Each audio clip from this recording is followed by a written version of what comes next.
Welcome back to the Financial Logistician. I'm your host, All Nighter Hider, and I wanted to give an update video on what I've been thinking about the program, the Safe Streets Now program that my father ran some 25 years ago.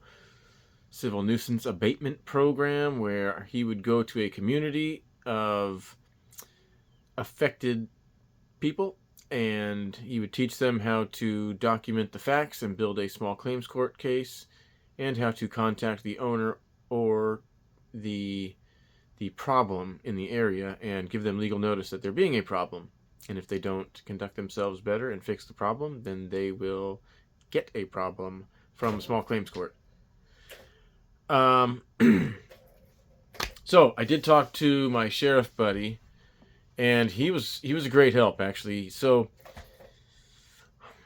my dad did this 25 years ago or so, and my buddy Eric, he brought up the point that was a different time and social norms are a little different. People are a little more segregated now. So he brings up a good point.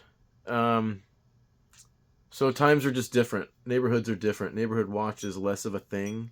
There's less neighborhoods that have a kind of neighborhood watch. That cohesiveness is not so much there. So that got me thinking, and immediately I try to think of myself as a problem solver. I try to solve problems.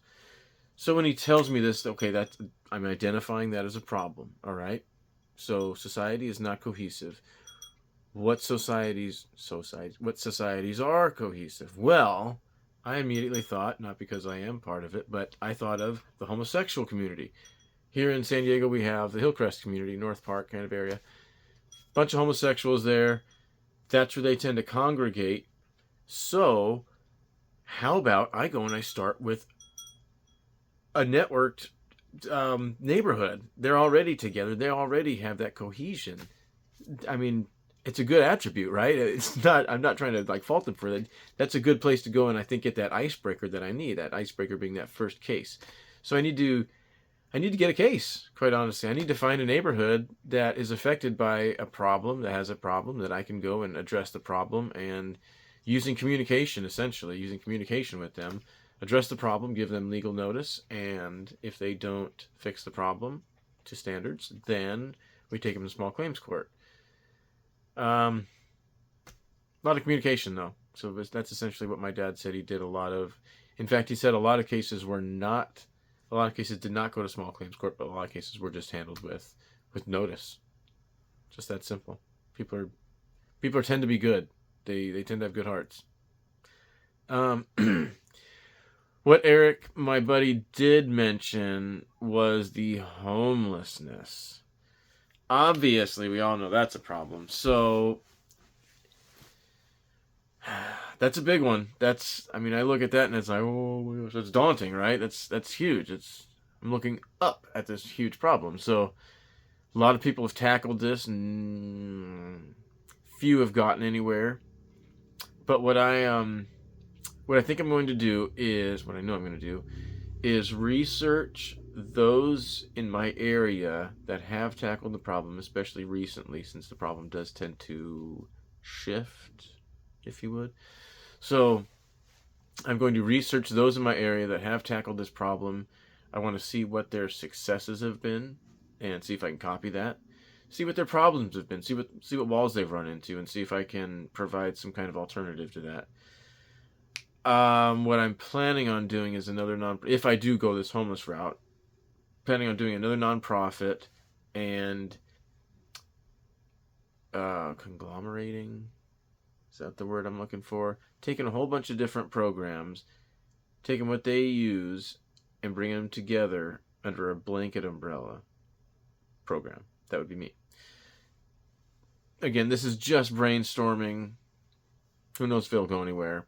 But the homeless problem is a big problem, and I'm thinking there's lots of funding ready to be thrown at it. More so than civil nuisance abatement that really only affects that one neighborhood. So, let me know what you think.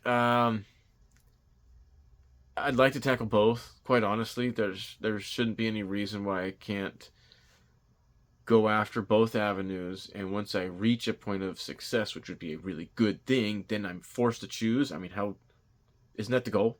It really is. So that's what I want to do, is I want to pursue both avenues, and once I'm forced by success in one of the avenues to ditch the other one or hand it off, what have you, whatnot, then great, that's the way we go. I really want to do this. I'm a jerk, right? I'm an a-hole. I'm trying not to curse, but I'm not a nice guy. I'm really not. Yet I want to do this nice thing. It's very odd. I am a nice guy. I'm not that bad. Um, yeah, that's it. I'm gonna call it at that. This is my Monday video. It's October the 21st. I'll have more. Something I thought of earlier, and I'm probably gonna screw it all up. It goes really well in my head when I'm speaking in my head, but then trying to use my mouth. Asking for help is not creating a burden. Asking for help is, in fact, creating an opportunity for someone else to show through action that they love you. So long as you are lovable. Thank you for watching. Financial Logistician, your host, All Nighter Hider, out. Catch you on the next one. Good night.